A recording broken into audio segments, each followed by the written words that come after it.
Hello everyone, this is Tom Fox and I would like to welcome you to episode 131 of the FCPA Compliance and Ethics Report. Today it is my distinct pleasure to have back with me the FCPA professor Mike Kaler. We take a look at the year 2014, the FCPA year in review. We review the enforcement actions, the court cases, the opinion releases, and the comments by DOJ officials. The episode comes in at just over 23 minutes. I hope you find it interesting. Thank you for listening. Hello everyone, this is Tom Fox and I'd like to welcome you to this episode of the FCPA Compliance and Ethics Report. Today I have back for the first time in 2015 the FCPA professor Mike Kaler, a longtime fan of the professor and occasional guest of the podcast. So Happy New Year and welcome back, Professor. Thanks for having me back, Tom. Really looking forward to hearing about some of your observations from the FCPA year past and what you might see in your crystal ball of the FCPA year going forward. So let me just start off, jump right into it with the following. 2014 was the second highest gross amount of FCPA fines ever, but that's just one number. What does that number tell you or not tell you? Well, I hate to disagree with you from the get-go, Tom, but just because one blog out there may say that the BAE enforcement action is an FCPA enforcement action, notwithstanding the fact that BAE was not charged with any FCPA violations, 2014 was actually the largest year in FCPA enforcement actions. The DOJ and SEC collectively brought in $1.6 million, which is the largest of all time. Billion, yeah, I'm sorry. The B word. The B word. So, but to your second point, that doesn't tell you much of anything. I know there's a lot of FCPA Inc. market participants that are marketing that number, but let's face it, 70% of that number is just two enforcement actions, the Alstom enforcement action, which was $772 million, and the Alcoa enforcement action, which was $384 million. I like FCPA statistics just as much as the next person does, but anytime you have arbitrary cutoffs, i.e. a year, it's pretty meaningless. You know, for instance, if the Alstom enforcement action took place 10 days later, or the Alcoa enforcement action took place 10 days sooner, the numbers would be materially different from 2004.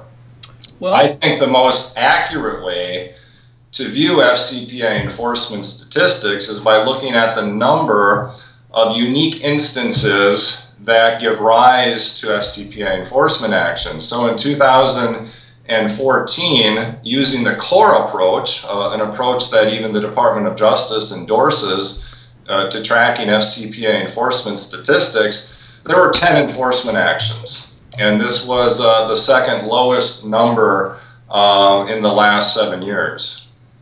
So it is interesting that Alcoa and Alstom really bookended the year, one the first week of, I think, January 2014, and then Alstom coming in certainly before Christmas, but maybe even the week before Christmas of 2014 as well.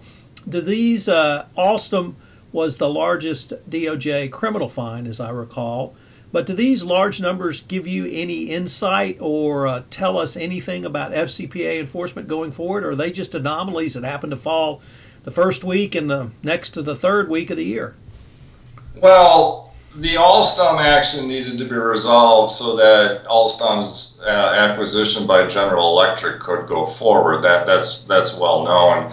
But to your more substantive question, every FCPA enforcement action is unique, and the ultimate fine and penalty amount is based upon the conduct at issue. So while I agree that FCPA settlement amounts appear to be increasing for no other reason than they're just increasing, you know, at the end of the day, a settlement amount is based upon the conduct at issue. And the reason the Alstom enforcement action was as high as it was has to do with, as the DOJ indicated, and as the settlement documents make clear, not just the conduct at issue, but how Alstom historically responded to that conduct and whether it cooperated in the DOJ investigation. So I know a lot of people like just to look at these numbers, but the numbers in and of themselves are really not that meaningful.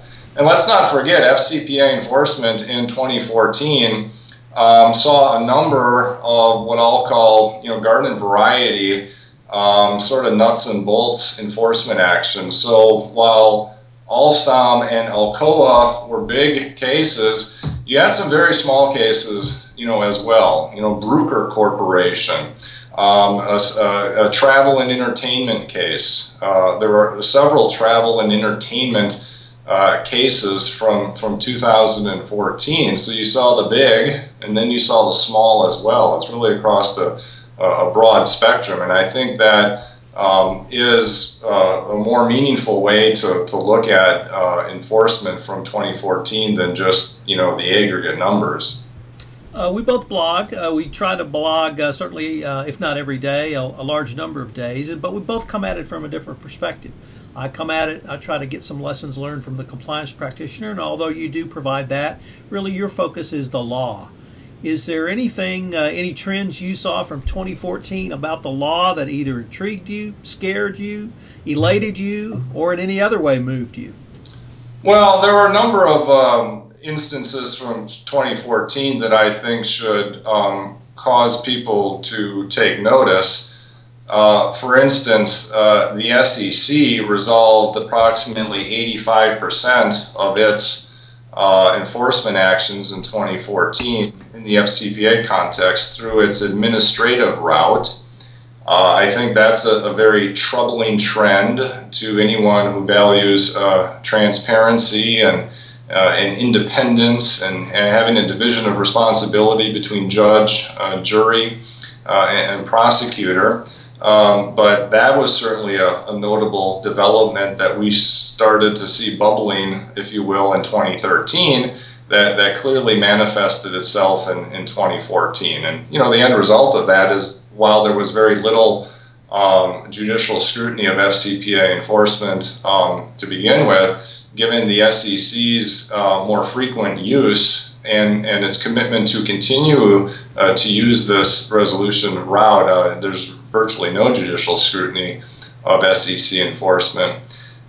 2014 obviously saw the 11th Circuit decision in Esquinanza, and I know that that decision may not have come to a surprise to a lot of people. The fact of the matter is this was the first decision of precedent as to a key element of the FCPA's anti-bribery violations in the 38-year history of the statute. So, you can really account the number of substantive appellate court decisions in the FCPA context on one hand and still have a few fingers left over.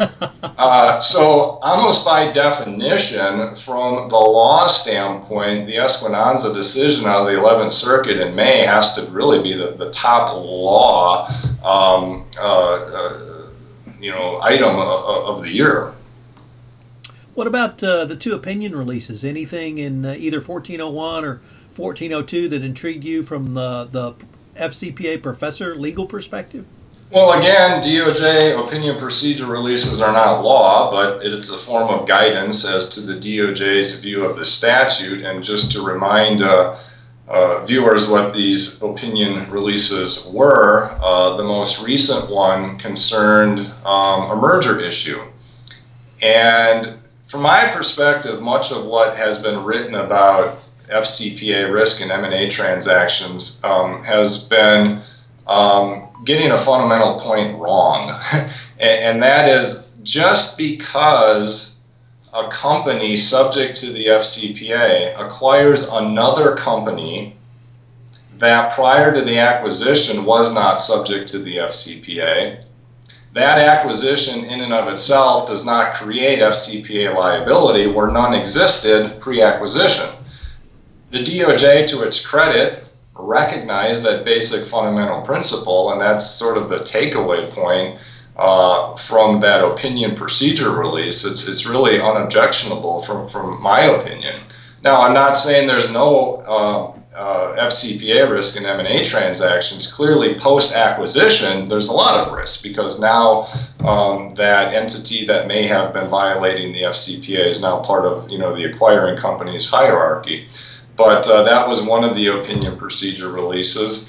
And the other one, I think was just evidence of how skittish sometimes companies are when it comes to FCPA risk, because the one other opinion procedure release from 2014 concerned a company purchasing at fair market value a former business partner's interest in a corporate entity, and that former business partner had subsequently become a foreign official. I guess that's the one that intrigued me, because I would have really opined the other way, because I read it to be a change in a buyout for someone simply because they became a foreign government official, but with, I thought, very creative lawyering by whoever the relators' parties were involved, they were able to persuade the DOJ that it was not an actionable course of events or course of actions. But so did you read that differently? It didn't surprise you, the outcome? No, it didn't surprise me. And, I've read every opinion procedure release there is, as I'm sure you have as well. And I think there's the following point I think can be made. And, as the father of small kids, I use parenting analogies a lot. But I view these opinion procedure releases as sort of the following. A kid can ask their mom and dad to do something, and mom and dad will say yes because they were put on notice of it and were informed about it before it occurred. But gosh forbid if mom and dad find out about it after the fact and weren't apprised of it, there could be a different outcome. So I think as perhaps non-relevant as that analogy may be, I think there's a lot to be said for that in the FCPA opinion procedure context, where if a company proactively, which is what the procedure release program is for, apprises the DOJ as to something, I think there's some reasonableness there that might not be there if, for whatever reason, the DOJ may have found out about it after the fact. Now, you look at opinion procedure releases, I think 99% of them, the DOJ clears the conduct at issue. But that's because there's this well-known, at least in the industry, FCPA Mulligan rule, where the party can pull the opinion procedure release if they think they're going to get a bad opinion. And practitioners have told me that frequently happens, so it's not surprising that you see 99% or so of opinion procedure releases get the green light. I wish someone had told me that. That sure sounds like a great blog post, the Mulligan rule. Tom, you said you read me. To Google FCPA professor, the Mulligan rule. I talked about that, I think it was probably 3 or 4 years ago. No, I like your analogy. The way I phrase it is, as a teenage boy, I often engaged in actions and would ask for forgiveness after the fact. As the father of a teenage daughter, my views have modified somewhat, that I would much prefer to be asked for permission beforehand. Exactly, and I think there's, at the end of the day, these opinion procedure releases are not cranked out by computers. They're cranked out by real people with, real feelings and real needs to feel respected, I guess you could say. We had, interestingly, the Department of Justice really seemed to go back on the speaker circuit, particularly in the second half of the year. They had not really gone outside of Washington, D.C. to give talks. And, for instance, we had Leslie Caldwell speak at a couple of events. We certainly had some other speakers. One of the things I noted from Leslie Caldwell's speech to the ECOA was a direct reference to not only prosecuting more individuals, but actually asking corporations to tee up individuals in their internal investigations. Did you read that into her speech, or did you see anything different about individual prosecutions in any of those sort of remarks that we heard on the speaker circuit? You're right. Every fall, it seems, the DOJ and SEC officials go on the speaker circuit and help private for-profit companies get people in their seats, which I think is wrong, but that's not the question you were asking me. The DOJ and SEC's rhetoric as to individual prosecutions, I think, was once again empty in 2014. The fact of the matter is since 2008, 75% of DOJ corporate actions have not resulted in any related enforcement actions against individuals. And on the SEC side, interestingly enough, the number is worse, which is sort of counterintuitive given that the SEC as a civil law enforcement agency has a lower burden of proof. Since 2008, 85% of SEC corporate actions have not resulted in any individual prosecutions. So yeah, just like prior years, and really just like the last 5 to 7 years, the DOJ and the SEC have been talking about more individual enforcement actions, and to be sure, in a very small cluster of cases, they can point to some enforcement actions which sort of juice up the numbers. But the fact of the matter is, the vast majority of FCPA enforcement in this new era is corporate enforcement only, notwithstanding the fact that the DOJ rightly acknowledges that corporations cannot act but through real human beings. Now, as to your question, you're absolutely right. Whether it was in September or October of this year, the DOJ told companies that part of cooperation is to basically, gift wrap evidence as to culpable individuals. I don't really see anything new with that. I just think it was spoken by a different person. The fact of the matter is, if the DOJ wants to prosecute more individuals in the FCPA context, I think there's a way to do that. And it's called a compliance defense, because what happens now is there's a gap between the people who know about FCPA violations, the companies and the FCPA Council, and while the DOJ and the SEC encourage voluntary disclosure, there's still this gap. And I think a compliance defense could bridge this gap and give the DOJ and the SEC more evidence as to individuals who are violating the FCPA. So I know your question was not specifically about the compliance defense, but I think the DOJ and the SEC should be in favor of a compliance defense because it will assist them in prosecuting individuals who they say they want to prosecute, individuals who they say will achieve a maximum deterrent effect, but individuals they're not able to prosecute because they don't know the information. Well, I'm very intrigued that you were able to worm in compliance defense to this conversation, but I've not heard you phrase it, I don't think, along the lines of individual prosecution. So let me think about that one, because if you have raised it, I haven't really thought through it. So yeah, again, I'll send you the post on that because I used that specific picture. Right. It's a bridge. It's a bridge, and I think it could be a very effective bridge. Yeah. Let me turn now to the FCPA professor himself. You had a couple of, I thought, noteworthy publications in 2014. Obviously, the book, The FCPA in a New Era, which I have said and will continue to say should be the standard treatise on any FCPA, any compliance practitioner, any lawyer, any students, any professor's bookshelf.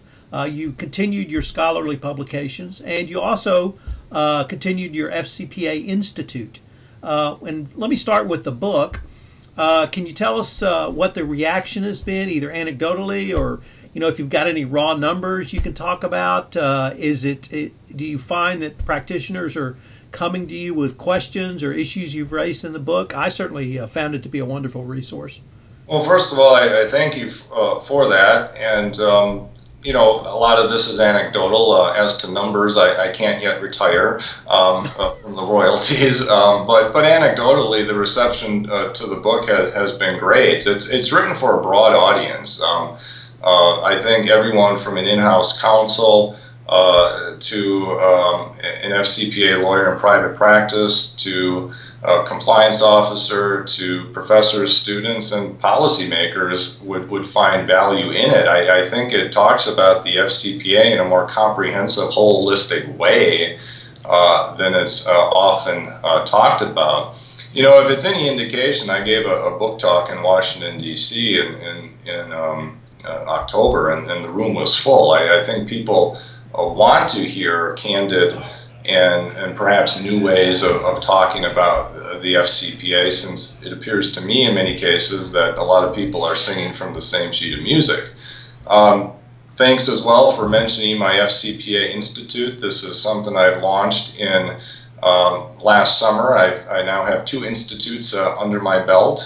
These are unlike any other FCPA conference I think you will find. It's an intense 2-day learning experience for people who are interested in elevating their FCPA knowledge and skills. Attendance is capped. There are no panels. In other words, 50 to 60 people are not going to be inundating you over 2 days with disjointed information.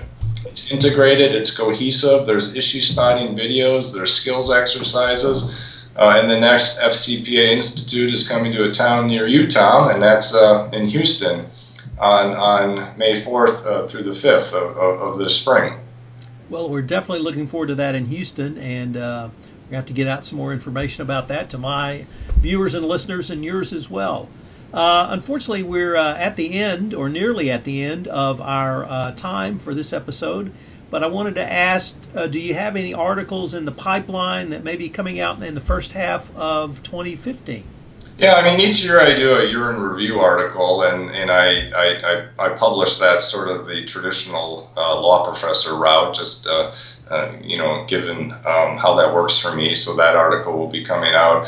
I'm speaking in New York City next month at a symposium sponsored by Fordham Law School about corruption, not only FCPA, but domestic corruption. And the article I'm writing for that will be the uncomfortable truth and double standards when it comes to bribery. And I'll be on a panel with former DOJ criminal chief Lanny Brewer at that event. So that should be interesting. Oh, man. I'm also doing an empirical... Mike Tyson versus Buster Douglas, or more the Thriller from Manila? I'm just calling the spades as I call the spades, and obviously Mr. Brewer is no longer a public official, but was at one time. And then I'm also doing an empirical article which seeks to measure the impact of MPAs and DPAs on FCPA enforcement, because the 10-year anniversary of MPAs and DPAs being brought to the FCPA context kind of passed quietly in December, but we're now at 10 years of this new experiment being brought to the FCPA context, and I'm sort of proposing a way to measure the quality and legitimacy of many of these corporate enforcement actions by using a proxy to measure that. Well, that sounds very interesting. I very much look forward to that. Mike, if someone wanted to follow up with you on anything that we've said today, could they give you an email or shoot you an email? And if so, how would they do so? Yeah, I'm at fcpaprofessor@gmail.com, and my website is fcpaprofessor.com. Well, thanks again. And if anybody happens to be listening to this who doesn't read the FCPA Professor every day, as soon as you finish my blog post, you need to run over and check out the FCPA Professor. So with that, thanks very much, and we look forward to our next visit. Thanks, Tom.